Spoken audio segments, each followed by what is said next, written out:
ኑሃሚን ድራማ ክፍል 71 ተለቀቀ። ሰላም ጤና ይስጥልኝ ውድና የተከበራችሁ አድማጭ ተመልካች ቤተሰብ እንደምን አላችሁ? ባላችሁበት ሰላማችሁ ብዝት ይበል። ለዚህ ቻናል አዲስ የሆናችሁ ቻናሉን ሰብስክራይብ በማድረግ ቤተሰብ ሁኑ። ነባሮች ላይክ እና ሼር እያደረጋችሁ ቪዲዮውን እስከ መጨረሻው ተከታተሉ ማለት ነው። በባለፈው ክፍል እንዳየነውና እንደተመለከትነው ናሆም እና ኑሃሚን እንግዲህ እጅጉን በጣም እፍ ያለ ፍቅር ውስጥ ገብተዋል ማለት ነው። ኑሃሚን እጅጉን በጣም ስትጠብቀው በጉጉት የነበረው ፍቅር ላይ ደርሳለች። ያ ምንድን ነው? ናሆም የእሷ ህልም ነበረ። ከአምራን ጋር እንደማይሆንና እንደማይዛለቅም ታውቅም ነበረ።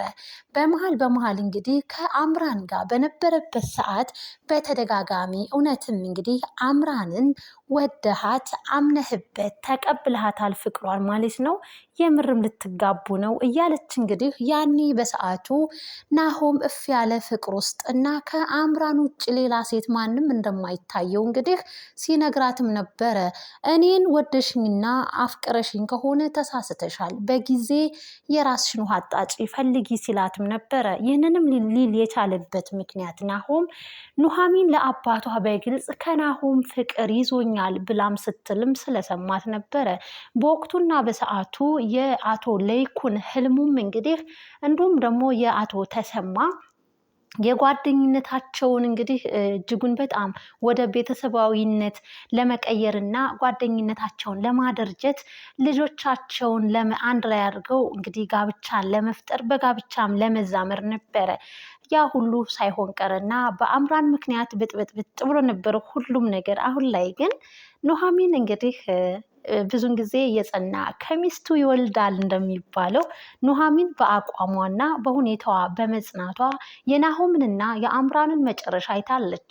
በራሱ ጊዜ እንግዲህ ናሆም የሚበጀውንና የሚሆነውን ሰው በስተመጨረሻም እንግዲህ መርጧል።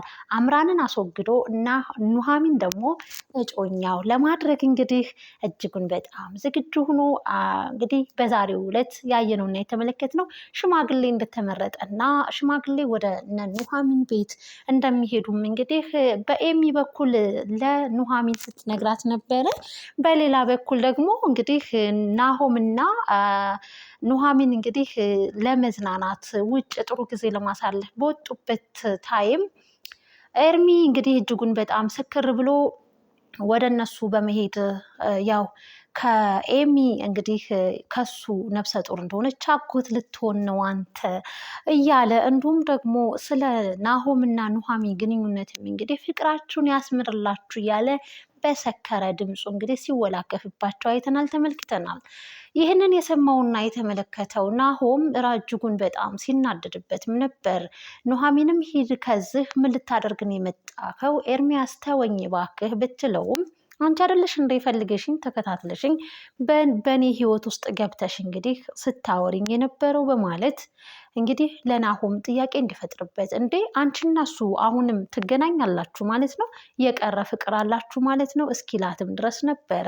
በስተመጨረሻም እንግዲህ ኑሃሚን ወደ ኤርሚያስ ሄደችው በኤሚ ምክንያት እንደሆነም እንግዲህ በስተመጨረሻ ማውቋል ማለት ነው። ናሆም እጅጉን በጣም ተናደደ።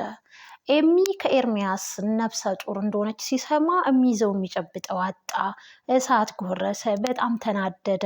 ያንን የሚያምር እንግዲህ የምሽት ጊዜያቸውን ኤርሚያስ ተከስቶ አበላሸባቸው። በጣም ተናዶ እየሄዱ እያለ ኑሃሚን እባክህ ተረጋጋ ብትለውም ናሆም በጣም ተናዷል። እንዴት ከዚህ ልጅ እንዴት ምን ሲደረግ ጭራሽ ነፍሰ ጡርም ሆነች እርግዝናም ላይ ደረሰች በማለት ነገራቶቹን እንግዲህ ቀስ ብለን በማሰብና መፍትሄ መፈለግ እንጂ አሁን ላይ ቤተሰቡ ሰላምነት ላይ ነው ያለው። ይህንን የቤተሰብ ሰላም ደግሞ የአቶ ለይኩንን ሰላምና ደስታ ልንበጠብጠው አይገባም።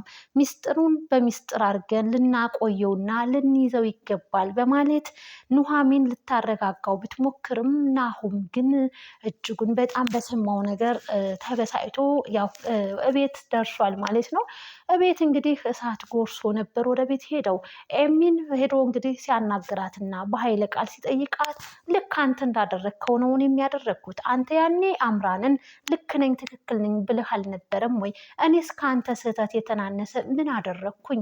በማለት እንግዲህ ኤሚም ፍጥጫዋን ቀጥላለች ማለት ነው። በስተመጨረሻም በሆነውና በተፈጠረው ነገር ኤሚ እንግዲህ ለናሆም ኑሐሚን የነገረችው መስሏት ነበረ። እሷን ድሮ ማመኔ እያለች እንግዲህ ስትናደድ እሱ አይደለም የነገረኝ፣ እሷ አይደለችም የነገረኝ፣ ራሱ ኤርሚያስ ነው መጥቶ የነገረኝ በማለት ኤርሚያስ ነው ሲላት በጣም ተናደደች። በስተመጨረሻም ናሆም በሆነውና በተፈጠረው ነገር ቢናደድም ቢያዝንም የሚነቅፍ አድርጓት ወንድሜ እያለች እሷም ጊዜው ካለፈና እንግዲህ ስህተቱ ከተፈጠረ በኋላ በጣም ተጸጽታ ወደ ራሷ ተመልሳ ያው ብትዘገይም እንግዲህ ወደ ራሷ ተመልሳ ይጠቅመኛል ወይንም አይጠቅመኝም የሚለውን ነገርም ለይታ አውቃበታለች ማለት ነው። ኤርሚያስ አሁን ላይ እንግዲህ በጣም ደስ ብሎታል። ተስፋ አለኝ ኤሚ ነፍሰ ጡር ከሆነች ከኔ በማለት እጅግ በጣም ደስ ብሎት ተሰኝቶትም ተመልክተናል ማለት ነው። አሁን ላይ እንግዲህ የኤሚ ጭንቀት የቀነሰ ይመስለኛል። ምክንያቱም በፊት እንግዲህ ኑሐሚንና ኤሚ ብቻ ነበሩ እንግዲህ ስለ ጉዳዩ የሚያውቁት። አሁን ላይ ደግሞ ናሆምም ከጎኗ ስለሆነ እሷን ባስወርደው የሚል ሀሳብ ነበራት። ነገር ግን ቃል አስገብቷታል። አስወርደዋለሁ የሚባለውን ነገር እርሽው፣ በሁሉም ነገር አለው ከጎንሽ፣ ሁሉም ነገር ያልፋል፣ የማይስተካከልና የማያልፍ ነገር የለም ብሎ ናሆም እንግዲህ ለኤሚ አጽናንቷታል ማለት ነው። በሌላ በኩል ደግሞ በሚያሳዝን ሁኔታ እንግዲህ በጣም በሚገርም ሁኔታ ዳጊ ኑሐሚን በጣም ያፈቅራታል እና አሁን ላይ ለናሆም ልትሆን አይገባም፣ ይህንን ጋብቻ የሚባለውን ወይም ደግሞ ምራቴ ትሆናለች የሚለውን ነገር አቁሚ ብሎ ለእናቱ ማስጠንቀቂያ ሰጥቷል። እናትየዋም በጣም ደንግጣለች። እንዴት እንደዚህ ልትል ትችላለህ? በማለት እኔ እኮ ልጅሽ ነኝ ለልጅሽ ምናምን ሲል እንግዲህ ናሆምም እኮ ልጄ ነው ስትል ነገር ግን ናሆምን አሳደግሽው እንጂ አልወለድሽውም። እኔ ነኝ ከአንቺ ውስጥ የወጣሁት ለእኔ ልታግዥኝና ይህንን ሰርግ የሚባለውን ነገር ልትረሹ ልታቆሚው ይገባል። እኔ ያለሁኝ እንግዲህ እኔ ቆሜ እያየኋቸው ናሆምና ኑሐሚን ሊጋቡ አይችሉም በማለት ለሁለቱም ለለይኩንም ሆነ ወይዘሮ ዝናሽ ተናግሯል። ይህ እጅጉን በጣም አስደንጋጭ ነገር ነው። የአባቴን መጥፋት ልታስረሳኝ የቻለችው እንኳን በሷ ፍቅር ነው። ኑሐሚን በጣም አፈቅራታለሁ ብሏል። እጅጉን በጣም ደንግጠዋል። ይህንን ነገር ወንድምህ ቢሰማ ምን እንደሚሰማው ታውቃለህ ሲሉ ያውቃል፣ ኑሐሚን እንደምወዳት ያውቃል በማለት መልስ ሰጥቷል። ነገር ግን አይን እያየ እነሱ ሲጋቡ ላይ አልችልም ብሎ የሚያስደነግጥ እንግዲህ ውሳኔም ወስኗል ማለት ነው። ወይዘሮ ዝናሽም እንግዲህ የእኔ ቤት በቃ እንደው እኔ ጣጣሽ እና መከራሽ አይልቅ የተባልኩኝ ሰው እያለች በጣም ተጨንቃም ተመልክተናል ማለት ነው።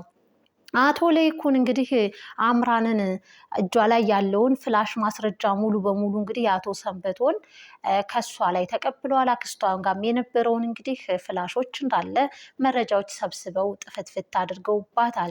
አሁን ላይ እንግዲህ ያላት እሷ ያው ያየችውን ቪዲዮ በአይኗ እንጂ ተጨባጭ ማስረጃ ምንም የላትም ማለት ነው። አስፈራርተዋት እንግዲህ በስተመጨረሻም ነፃ አውጥተዋታል። እሷም እየዛተችባቸው ትገኛለች ማለት ነው። እንግዲህ አልለቃቸውም እያለችም ነው። ኤሚና ኤርሚያስ እንግዲህ ተገናኝተው ሲያወሩም ነበረ።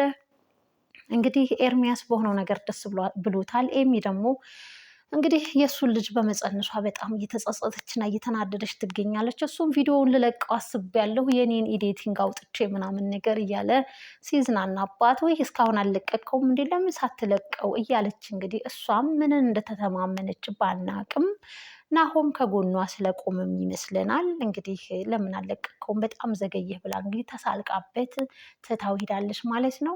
አምራን እንግዲህ ከእገታ ወጥታለች እና እንግዲህ ሰውነቷ እስከሚሸት ድረስ ነበር እንግዲህ የታገተችው።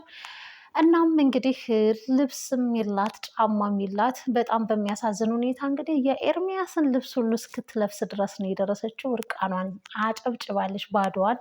የወይዘሮ ዝናሽን ሀብት ንብረት እንግዲህ እዘርፋለሁ እወስዳለሁ ስትል ለጊዜው እንግዲህ ወደኋላ ላይ ምን እንደሚፈጠር ባናቅም ለጊዜው ግን የጫማ መቀየሪያ እንኳን እንደሌላት ተመልክተናል። እንግዲህ ኤርሚያስ አሁን ላይ ከአምራን በልጦ ይገኛል በሚያሳዝን ሁኔታ። በባለፈው ክፍልም እንዳየነውና እንደተመለከትነው ካፌ ነይ ምግብ ልጋብዝሽ ብሎ ይዞ ሄዶ እንግዲህ ከበሉ ከጠጡ በኋላ እሱ ሾልኮ አምልጦ እሷ ምንም አይነት ክፍያ የምትከፍለው ገንዘብ ስለሌላት እቃ ስታጥብ ውላ ማድራለች። እናም ኤርሚያስ እንግዲህ አሁንም በድጋሚ አምራን ላይ እንደዛ አይነት ነገር ፈጽሞባታል። በጣም ያሳዝናል። አምራን እንግዲህ ለኤርሚያስ ያለውን እውነታ ነግረዋለች። አቶ ሰንበቶን የዳጊን አባት እንግዲህ ለይኩንና ዝናሽ ገለውታል፣ እነሱ ነብሰ ገዳይ ናቸው ብላ ነግረዋለች። ለዳጊም እንግዲህ ስለ አባት ተብሎ ስልክ ተደውሎለታል። በጣም ደንግጧል። ይህ መረጃ ገንዘብ ያስገኘኝ ይሆን እያለም እንግዲህ ሽንት ቤት ውስጥ ሆኖ ሲያወራም ነበር ከራሱ ጋር ማለት ነው። ኤርሚያስ አሁን ላይ እጅጉን በጣም ተንኮለኛና ክፉ ሆኖ ተገኝቷል ማለት ነው። አምራንን በድጋሚ እቃ እንድታጥብ ሊያደርጋት በሚያሳዝን ሁኔታ እዛው ካፌ ውስጥ እንግዲህ ትቷት ሄዷል ማለት ነው። እሷም ይመጣል ብላ ካሁን ብትጠብቀውም የኤርሚያስ ነገር በጣም ያሳዝናል። ሾልኮ አምልጧል። እንግዲህ ፈጣሪ ካንቺ ጋር ይሁን፣ እቃሽን ስታጥቢ ዋይደሪ በማለትም እሱ ሾልኮ ማምለጥ እንዳለበት እንግዲህ እናም ከዳጊ ጋር ይመስለኛል ስለ አባቱ ገዳዮች እንግዲህ በብር ተደራድሮ እንደሚናገር ነው የተረዳሁት። ማንስ ሊደውል ይችላል ከሱ ውጭ? ምክንያቱም ከአምራን የወሰደውን መረጃ ደውሎ እንግዲህ ለዳግም ሊናገር የተዘጋጀም ይመስለኛል። ሆኖም ግን ስለ አባትህ መረጃ የሚል እንግዲህ ስልክ ተደውሎለት ሲያናግርም ስለ አባቴ ምን ሲልም ዝናሽና አቶ ለይኩን ከጎኑ ነበሩ። ሁላቸውም በመደንገጥ ላይ ይገኛሉ ማለት ነው። ውድና የተከበራችሁ አድማጭ ተመልካች ቤተሰብ የኑሃሚን ድራማ የክፍል 71 ይህን ይመስላል። በቀጣይ ክፍልስ ምን ይከሰት ይሆን የሚለውን በቀጣይ ክፍል አብረን የምናይ ይሆናል። ሁላችሁም ይህንን ቻናል ላይክ እና ሰብስክራይብ ሼርም እያደረጋችሁ ቤተሰብ ያልሆናችሁ ቤተሰብ ይሆናችሁ ተቀላቀሉ ማለት ነው። ለምታበረታቱኝ እጅግ በጣም አድርጌ አመሰግናለሁ። ባይ ባይ።